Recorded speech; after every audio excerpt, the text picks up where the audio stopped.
Euzubillahimineşşeytanirracim. Bismillahirrahmanirrahim. Elhamdülillahi Rabbil alemin.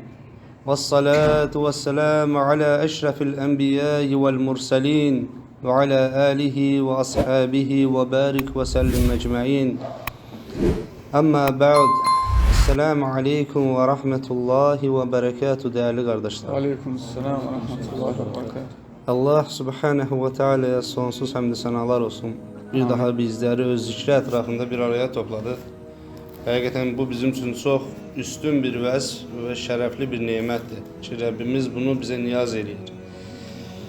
Ve Rabbimizden niyazımız, başlıca niyazımız odur ki burada onun rızası için oturduğumuz, əyləşdiyimiz kimi onun rızası için de hemen eşitliklerimizi hayatımıza yansıdaq. Çünkü daima dediğimiz bir sözdür. Beləsi bir fitnəli dönemde biz bir şeye iman eləmişik. Çətinliklər, sıxıntılar artsın. Ən hegemon dövlətlər güclərinə güc qatsın. Biz Allah Subhanahu taalanın neçə azları, neçə çoxlarının qarşısında qalib etdiyinə iman eləmişik. Görmüşük bunu, praktik olarak da görmüşük. Allah Subhanahu taalanın kitabının ayətlərində də görmüşük. Bilirsiniz, əsl etibarla sözümü hara gətirmək istəyirəm. Əsl etibarla dinlədiyimizi niyə görə həyatımıza yansıtmalıyıq, ona görə ora gətirib çıxartmalıyıq. Allah Azza ve Celle öz nurunu tamamlayacaq. Qeydsiz, şərtsiz biz buna iman etmişik ki, uca Allah öz nurunu tamamlayacaq. Bu gəmi öz limanına çatacaq. Yəni əbədi nur dolu o sahilə çatacaq. Yalnız bir əmma var. Biz bu gəminin harasında olacağıq? Və yaxud da ümumiyyətlə belə bir geniş sual qoysaq, biz bu gəminin içində ola biləcəyikmi, yoxsa yox? Əsas məsələ odur. Ümumiyyətlə gəminin içində ola biləcəyikmi? Hələ qaldı ki, harasında olaq. Gəminin içində ola bilməkdən ötürü, həmən eşitdiyimiz bu şeyləri özümüzə bir qədəm tutub, yəni bir yer tutub, bir yerdə istiqrar edib, Allahın dini mübinində bir müstəvidə istiqrar edib həyatımıza yansıtmalıyıq. Qardaşlarımızla tək. Mütəfəkkirlərdən daima oxuduğumuz bir şey var. Onlardan birisi yenidən təkrar qarşıma çıxdı. Əsl etibarıyla deyirlər ki, dində irəli getmək istəyirsənsə, tək başına bir şeyləri tək başına oxu, cəmaat şəklində də onu paylaş. Yəni insanlarla da paylaş. Oxuyanda tək başına oxu. Və yaxud da ümumiyyətlə seçicilik hüququna sahibsənsə, onsuz da belə də Allah Subhanahu taala sənə cüzi iradəni verib. Demək ki, nə etməlisən? Demək ki, sən cahillə bal yeməkdənsə, alimlə daş daşımağı üstün bilməlisən. Çünki cahillə yediyin balın zövqü, səfası, dadı, tamı tez bir zamanda şübhəsiz ki, kesici bir mətadan ibarət olduğundan dolayı kesici olmağa məhkumdur. Yəni onun dadı sənin dilindən, ağzından, dodaqlarından getdikdən sonra heç bir faydası qalmayacaq. Lakin alimlə daş daşısan, cahillə bal yeməkdənsə, alimlə daş daşısan, sən onunla addımladığın hər yol uzunluğunda, məsafəsində qət etdiyin hər bir məsafədə, ölçüdə onun ağzından yalnız xeyir dolu şeylər eşidər, onun baxışlarını yalnız ibrət nəzəriyyəsi bucağında baxdığını görərsən. Yəni ailəmə ancaq ibrət nəzəriyyəsilə baxdığını görərsən. Və bu da halı ilə hallanmaq deyə bir məsələyə dəlalət edir ki, yanındakı kişinin halı ilə hallanmaq. Və yanındakı kişi və yaxud da kişilərdən bəhs etdiyimiz zaman İmam Rahmetullahi Aleyh bununla bağlı bir mövzu açır. İmam Nəvəvi Əş-Şafi mövzu açır, yanındakini, qardaşını özündən üstün bilmək, üstün tutmaq. Buna Allahın dilində ishar deyirlər. Yəni, qardaşını nəfsinə tərzih etmək. Anlaşıldı mı tam olarak? Yəni, qardaşını öz nəfsinə tərzih edirsən. Bir qurtum su mu içilməlidir? Bardaq, qab sənin əlində olsa belə, sən qardaşını öz nəfsinə tərzih edirsən ki, bununla bağlı misallar var, hansı ki, əshab-ı cüzündən gələn. Elhamdülillahi Rabbil alemin deyərək uca Allahın ayet-i cellesinde bizlere bu şeyi necə bərqərar etməli olduğumuzu bildirməsiyle inşallah dersimize başlayırıq. Allah Azze ve Celle buyurur ki El-Haşr suresi 9. ayette Estağfirullah ve yu'minun ala enfusihim ve lev kana bihim hasasatun. Özleri ihtiyac içinde olsalar belə başkalarını özlerinden üstün tutarlar. Bu ayet ümumə dəlalət edən bir ayetdir. Bir dənə nümunə verəcəm və növbəti ayətlərdə də yenidən nümunələrimiz artacaq. Səhabə meydandadır. Şəhid olanlar var. Yaralı olanlar, yəni qazi düşənlər var. Və meydanda 4 qaymaq təbəqədən Allah Resulü sallallahu aleyhi və səlləmə kölgə olmuş, hansı ki Peyğəmbərin onun kölgəsi yox idi aleyhissalatu vesselam. Kölgə olmuş səhabələrdən 4'ü yaralı vəziyyətdə yerə uzanıb. Və onlardan birisi də əlində su qabı ilə yaralılara su paylayır. Məşhur hədisdir, bilirsiniz heç şübhəsiz hamınız bunu. Birincinin yanına gəldiyi zaman həmən birinci ikinci qardaşını meydanda uzanıqlı görür. Görür ki o da yaralıdır. Deyir apar ona ver, mən sonra içərəm. Ona aparır, o diğer kardeşini ötürür ki mən sonra içərəm, apar ona ver. Birinci ikinciyə, ikinci üçüncüyə, üçüncü dördüncüyə və bu minvalda yenidən həmən su paylayan, o xidməti göstərən sahabə efendimiz qayıdıb birinci, o ərazidəki birinci yaralının yanına gəldiyi zaman görür ki birinci şəhid olub artıq. İkincinin yanına getdiyi zaman görür ki ikinci də eyni ilə şəhid olub artıq. Həmçinin üçüncü və dördüncü də bu qaydada şəhid olur. Allahu Ekber. İnsan səkaratul mevt halındadır. Yəni ölüm sərxoşluğu yaşayır. Bakın ölüm sərxoşluğu elə bir şeydir ki, kişinin şərab içib də əsl üzünü ortaya vurması, çölə çıxartması kimi bir şeydir.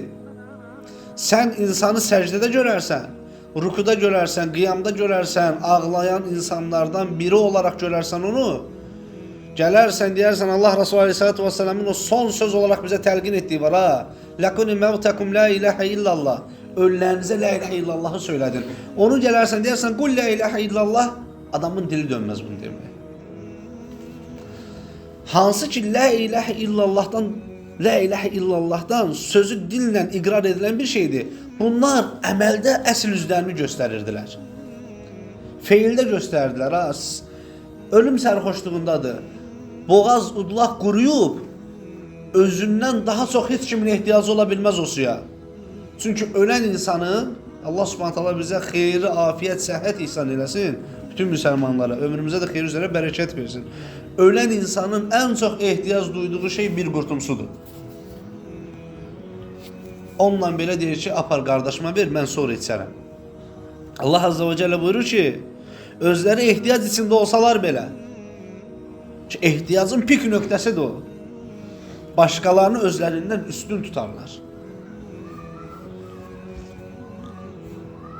4 dənə sahabə, əshab-ı cüzündən 4 mübarək kimsə Qəzvə meydanında şəhid düşür və son nəfəslərində heç biri bir qurtum suyun dadına baxmadan, tamına baxmadan bu halı yaşayırlar. Hansı ki, hər biri qardaşlarını öz nəfsinə tərcih elədi. Qardaşım içsin, mən içərəm, yəni. Demək ki, ayəti anlamaq budur. Demək ki, ayəti həyatına yansıtmaq budur. Demək ki, Allah zikr olunan məclislərə gəlib, iştirak eləmək. Oradan eşitdiyin bir ayəti, bir hədisi, qardaşın nə olursa olsun, bu onun ayətləri deyil ki, bu aləmlərin Rəbbi olan Allahın ayətləridir. Mən falankəs oğlu falankəsə görə düzəlməyə çalışmıram ki, Rəbbimin mənim üçün tasarladığı müstəvi budur, mən burada yeriməliyəm. Əl-ləzinə yəqulunə Rabbunallah. Deyir, o kəslər ki, deyərlər Rəbbimiz Allahdır, sümmestəqamu, sonra dost doğru yol üzərə olarlar. Dost doğru yol budur. Bu səhifələrdədir, dost doğru yol. Allahın ayətləridir. Allah Azze ve Celle bize əməl edək deyə o yolu başlanğıc və bitiş nöqtəsi olaraq bizlərə göstərir və bu iki nöqtənin arasında hərəkət məhdudiyyətimizi, hərəkət öncəliyimizi və üstünlüyümüzü bu ayətlərlə bəlirləyir və bizə deyir ki, əgər bunları əlinizdən yerə qoysanız, eyni ilə dərmanı yanı başında olan gəmi kimi yanıb tutuşacaqsınız. Dərmanın yanı başında olan nə deməkdir? Yəni, suyun içində yanan gəminin halı necə də həqiqətən içlər acısıdır. İnsanın qəlbini ağrıdır. Suyun içindədir, dərmanın yanı başındadır. Amma yanır. Bir fayda eləyə bilmir. Baxın, dərmanımız yanı başımızdadır. Allah qorusun. Yansaq vay bizim halımıza. Eyni ilə gəminin misalına bənzəmiş olacaq misalımız. Və Rəbbimiz Azza və Cəllə yenidən növbəti ayətdə buyurur ki, İnsan surəsi 8-11-ci ayətdə. Ayət uzun olduğundan dolayı inşallah ki zikri bir başına edəcəm, ərəb dilindən savayı bir başına özünü edəcəm. Rəbbimiz buyurur ki, onlar öz iştahları çəkdiyi halda yeməyi yoxsula, yetimə və əsirə yedirərlər. Və sonra da deyərdilər ki, sonra da yedirdikləri, daha doğrusu kimsələri belə deyərdilər. Biz sizi ancaq Allah rızasından ötürü yedirdik. Bu bilirsiniz nə deməkdir? Allah Subhanahu wa Taala'nın verdiyini onun üçün xərcləmək, bunu yenidən Allah'tan bilmək və etdiyin kimsədən də bir şey gözləməmək. Qardaşlarımızdan bəziləri bizdə də olur. Təbii ki, ən ehtiyac duyduğumuz anlarda, o duaya ən ehtiyac duyduğumuz anlar olur. Sədəqə verəndə dururuq adamın ağzından gözləyirik ki, maddi bir şey yox əslində. Bir dənə desin ki, Allah səndən razı olsun. Əsl etibarilə səhabə, əhl-i beyt mənsubları bunu özlərinə pis bilərdilər. Hətta siz bilirsiniz, Ömər radiyallahu anh bir xristiyan qadına, nəsrani qadına un köməkliyi eləyir, həyat-ı səhabədə gəlir. Qadına deyir ki, insanlar axın-axın İslam'a girdiyi təqdirdə sənin bu halın nədir belə? Yəni bu dində niyə qalmırsan? Allah Subhanahu taala din olaraq bizi İslamı seçdi, mükəmməl elədi, tamamladı və s. və ilaxır. Qadın da aciz, biganə halda bilmir nə desin, deyir biz belə görmüşük və s. və ilaxır kimi cavab verərək ümumi cümləsini tamamlayır. Ömər radiyallahu anh qadının yanından ayrıldığından sonra başına döyür. Vay sənin halına deyir, ey Ömər deyir. Qadına deyir, bir şeylər etdin deyir. Hansı ki bir ehtiyacını deyir, tamamlamağa çalışdın, ödəməyə çalışdın deyir. Və bunun müqabilində ondan deyir bir şey istədin. Və gəlir Osmana deyir, radiyallahu anhu teala. Osman deyir ki, ey Ömər deyir, sən öz nəfsin üçün bir şey istəmədin ki, sən onun aqibətinin xeyirli olmasını istədin deyir. Deyir, yenə də mən nəsə verdiyim zaman, yəni bir şeylər etdiyim zaman müqabilində heç orada deyir, ayaq belə saxlamamalıydım. Ayaq belə saxlamaq var ha, bir şeylər etdiyin yerdə biraz gözlənti halına girmək var ha. Birbaşa olaraq özündən də bir ixtiyar insanın qulağına şeytanı nəuzubillahi fısıldadar. Ən azından gözləməsən dua gözləyərsən. Amma bu ayət elə demir, axı bu ayət nə deyir? Deyir, biz sizi yalnız və yalnız aləmlərin Rəbbi olan Allahın rızası üçün yedirdik deyir. Və davamında buyurur ki, biz sizdən nə bir mükafat, nə də bir təşəkkür istəyirik. Gördünüz, ayət və danışdıqlarımızla üst-üstə düşdü və kamil bir insan modelini, yəni kamil bir müsəlman şəxsiyyətinin altını doldurdu, tamamladı.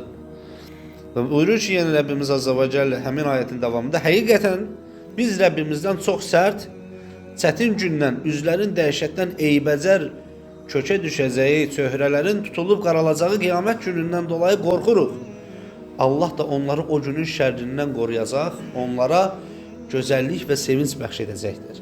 Yəni həmən o qorxduqları şeydən dolayı Allah onları əmin qılacaq və qorxduqları həmən o üzün qaralması, utanc kölgəsinin simanı bürüməsi və çöhrələrin çirkinləşməsini Allah Subhanahu taala onlardan bəri eləyəcək və onları gözəlləşdirəcək.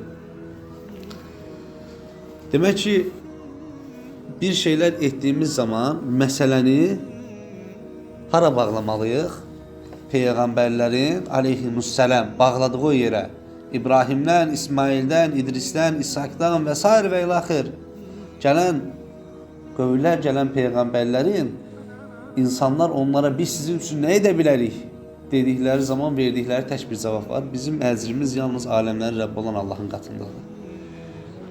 Bax, Məaric surəsində Allah Azza və Cəllə insanoğlu üçün acul edir, tələskən edir. Əslində bu dünyada bir şeylər almağa, əldə eləməyə, təşəkkür belə olsa, onu eşitməyə tələsməsək, Allah Azza və Cəllə bizə buyurur ki, ən xeyirlisini deyir, sizə söyləyim mi deyir, başqa bir surədə. Ən xeyirlisi deyir, Allahın qatında olandır. Husnul məhəb. Ən xeyirlisi deyir, Allahın qatında olandır deyir. Yəni, qoy gözünü tikənlər, elə məhz bura tiksin. Və Əbu Hüreyrə radiyallahu anhu Nəbi sallallahu aleyhi və səlləmdən hədis rivayət edir. Və buyurur ki, bir nəfər Peyğəmbər sallallahu aleyhi və səlləmin yanına gələrək, mən acam, ey Allah Rasulü dedi. Allah Rasulü xanımlarından birinə xəbər verərək, yeməyə nə isə göndərməsini istədi. Ki, bu məşhur sahabədir, bilirsiniz, Ənsardandır. Və xanımlarının hər birisi, hədis biraz uzun məzmunludur, xanımlarının hər birisi cavab olaraq nə deyir? Cavab olaraq deyir ki, səni haqq olaraq, peyğəmbər olaraq, haqla peyğəmbər olaraq göndərən aləmlərin Rəbbinə and olsun ki, evdə yeməyə bir tikə belə olsun bir şey yoxdur. Və bütün zövcələrindən bu cavabı alan Peyğəmbər sallallahu aleyhi və səlləm üzünü səhabəsinə döndərir, əshab-ı güzünə döndərir. Allah hər birindən razı olsun və onlar deyir ki, bu qonağı kim doyurlar? Və onlardan birisi Allah Resulü Aleyhisselatü Vesselam'ın qonağını götürür və evə gedir. Və xanımına deyir ki, Allah Resulünün deyir, qonağını deyir, qəbul edə bilərsənmi? Baxın, burada da bir nəzakət var əslində. Burada da bir şey var. Çünki qadın, məsələni şaxələndirmədən bir kəlmə deyim, qadın ümumiyyətlə məsləhət edilməsi vacib olan bir varlıqdır. İstişarə edilməsi vacib olan bir varlıqdır. Çünki o sənin ailənin bir fərdidir. Və həmçinin sənin dini və dünyəvi planlarında sənin daima yanında olan dəstəkçilərindən birisidir və yaxud da birincisidir, belə deyə bilərik. Allah Subhanahu Taala buyurduğu kimi, sonra sən şəriətə müvafiq olanı bilərsən və onu eləyərsən. Sadəcə olaraq istişarədə bərəkət var. Və gəlir deyir ki, qəbul edə bilərsənmi? O da deyir ki, Nəbinin qonağının aleyhissalatu vesselam başımızın üstündə yeri var. Yemək var deyir, ancaq deyir uşaqların yeyə biləcəyi qədər qalır. Deyir, o zaman sən deyir uşaqları yatırdı. Biz stola oturanda ışıqları söndür lampanı. Lampanı söndür. Və deyir, biz də deyir, sən orada, mən də burada yeyirmiş kimi deyir, qaşığımızı qabımıza vuraq deyir. Hansı ki qonaq deyir, daha rahat yesin yeməyini, elə bilsin ki biz də yeyirik. Və Allah Resulü Aleyhisselatü Vesselam o qonağını yedirtdikdən, orada evində gecələtdirdikdən sonra səhəri gün həmən sahabəni tutur Əfəndimiz və deyir ki, sən deyir, dünən gecə etdiyindən deyir, Allah razı qaldı. Bir rivayətdə gəlir ki, tabiri caizsə deyir, sən etdiyin deyir, Allaha deyir, təbəssüm etdirdi. Və mələklərinin yanında deyir, səninlə deyir, öyündü. Bu nə deməkdir? Bu dəqiqə hansımızdan sorsaq, həqiqətən də övladı onun üçün qırmızı, indi dünya rəhbərləri deyir, qırmızı xət. Övladı onun üçün nəfsdə qırmızı xətdir. Yəni, sən övladını apar, aziyyatızdır, yoldaşınla hətta bunu elə, ikimizdən biri nəfsi mutmain ola bilər, qəlbi səlim ola bilər, birisi şübhəsiz ki, bir şeylər deyəcək, amma ikisində də tam bir təslimiyyət var. Allah Rasulunun qonağıdır və ehtiramda, xidmətdə büsur edilə bilməz. Və eləsi bir xidmət olunur, hansı ki Allahı özlərindən razı saldılar. Və Nəbi sallallahu aleyhi və səlləm Cəbrail get və bunu bildir dedi. Demək ki, nə oldu? Qardaşlarını nəfslərindən üstün tutdular. Allahın Rasulunu da sallallahu aleyhi və səlləm hər şeyin, Allahdan savayı hər şeyin üstündə tutdular. Yəni, tam bir təslimiyyət, tam bir itaətdən bəhs edirik, hansı ki. Və yenə Əbu Hüreyrədən radiyallahu anhu teala'dan rivayet edir. Allah Resulü sallallahu aleyhi və səlləm belə dediyini rəvayət edir. Və buyurur ki, 2 nəfərin yeməyi 3 nəfərə, 3 nəfərin yeməyi də 4 nəfərə kifayət edər. Məncə burada qardaşlarımızın arasında bunu yaşamayan yoxdur. Həqiqətən, yəni bir nəfər 2 nəfər olaraq bir qabdan yesin və yaxud da 3 nəfər 2 nəfərə və yaxud da 4 nəfər 2 nəfərə məxsus bir yemək yesin. Yemək bitməmiş, mən əminəm ki, o insanlar doyar. Yəni praktikada çox şahid olmuşuq bunun. Çox. Öz qabağına qoyulduğu zaman ancaq doyacağını zənn etdiyin o yeməklə vallahi ki, elə məqamlarda olub ki, 4 nəfər 2 nəfərin yeməyini yeyib, yemək bitməmiş 4'ü də doyub. Yəni mən buna səfərlərdə şahid olmuşam. Yemək bitmədən doyublar. Hamısı çəkilib ki, qoy oradan sünnət savabın qardaşları götürsün. Burada da bir şey var. Qardaşını nəfsindən üstün tutmaq var. Yeməyin sonunda bir sünnət savabı var. Həm də tam doyulma gözləntisi var ki, qoy qardaşımız tam doysun. Həm də sünnət savabını götürsün. Allah Resulü Aleyhisselatü Vesselam'ın o gün dediği şeyler o gündə öz əksini tapdığı kimi bu gündə öz əksini tapır. Bu gündə baktığımız zaman bariz bir şəkildə həqiqətən də çılpaq gözündən görülür və yaşantımızın daxilində öz rənglərini qatır ki, biz bunu həqiqətən də görürük.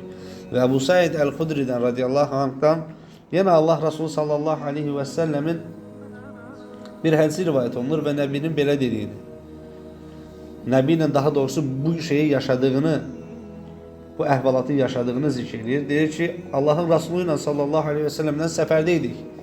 Dəvəsinə minmiş bir nəfər gəldi. Nə isə umaraq sağa sola baxmağa başladı. Resul-i Ekrem sallallahu aleyhi və səlləm yanında ehtiyacından artıq minik heyvanı olanlar olmayanlara versinlər. Artıq azüqəsi olanlar olmayanlara versinlər buyurdu. Peyğəmbər sallallahu aleyhi və səlləm bir çox mal növü saydı. Məhz o zaman başa düşdük ki, heç kim ehtiyacından artığını saxlamaq haqqına sahib deyil.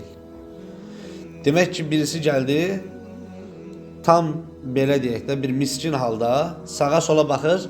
Niyə baxır? Umur. Yəni mənim halımı kim düzəldər Allahın izni ilə?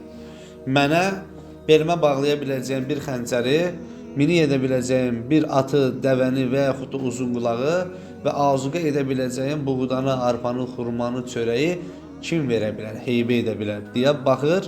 Əsl etibarıyla deyir, bizdə deyir orada hamında deyir bunun ikincisi var idi. Yeməkdə bol vardı deyir. Minik də var idi. Və o insan təmin olunur. Bütün bu şeylərlə təmin olunur. Hətta artıqlaması ilə də yenə qalır. O gün deyir, bildik ki deyir Allah Resulü Aleyhisselatü Vesselam bunların hamısını zikr edir.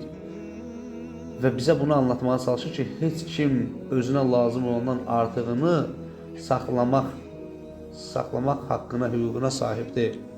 Yəni belə bir şeydən Nəbi sallallahu aleyhi və səlləm çəkindirir öz ümmətini.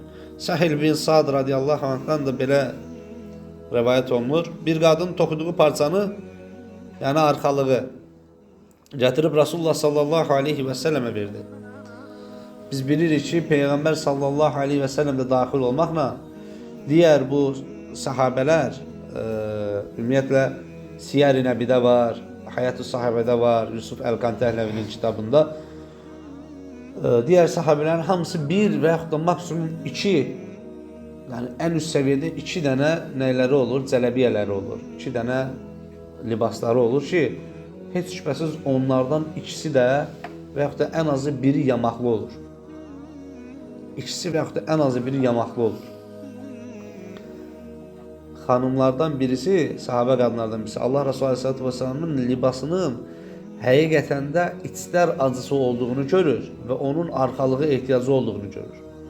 Yəni arxalıq belə deyək də, ya canlıq olaraq gedir ərəblərdə arxalıq, ümumi buradan bağlanır, ya da bellik olaraq gedir. Yəni buradan bağlanır üzü aşağı, ikinci parça paltar olaraq.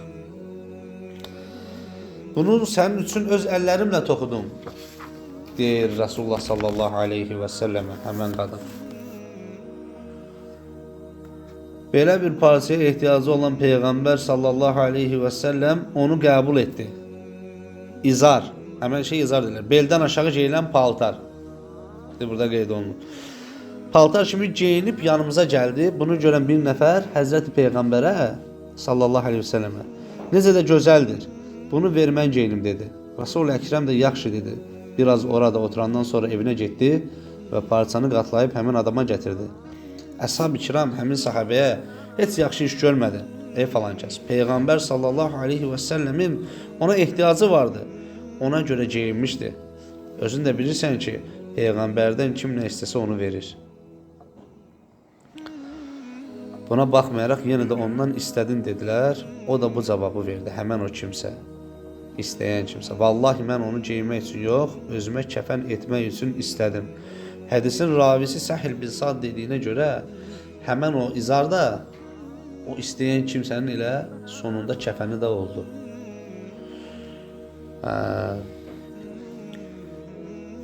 Deməli, Allahın Rasulunda sallallahu aleyhi ve sellemdə bütün üstün vəsiflərindən savayda bir dənə vardı. Dünyanın həqiqətən də tək buynuzlu ölmüş leşdən daha cılız, daha belə deyək, naqis olduğunu bildirməkdən ötürü əlində, ovucunda nə varsa istəyən kimsəyə verərdi. Verərdi, çünki o bir məktəb idi. Allah Subhanahu taala bizə ayətdə deyir axı, ona baxın. Bizə ona baxdırırsa, ona da nələrsə göstərməlidir də, elə deyil, və ona da göstərdirdi. Göstərdirir ki, səndən istənilən şeyləri ver, hansı ki, verməyin sənin ətrafındakilərə dərs olacaq. Ki, sən qardaşının nəfsinə tərcih elədin, qardaşının nəfsindən üstün tutdun, üstün bildin və onu təmin elədin, özünün ehtiyacı olsa belə. Həqiqətən də biz bütün bunları saydıq. Bir dənə səsli sual verəcəm sizə və yaxud da səsli də sual verim, cavab verə bilərsiniz. Amma həmən özüm arxasıca cavabımı verəcəm. İsarın bariz nümunəsi kimdir? Yəni, qardaşının nəfsinə tərcih etmə. Qardaşının nəfsinə tərcih eləyib, bu bir qadındır. Ayşə radiyallahu anh.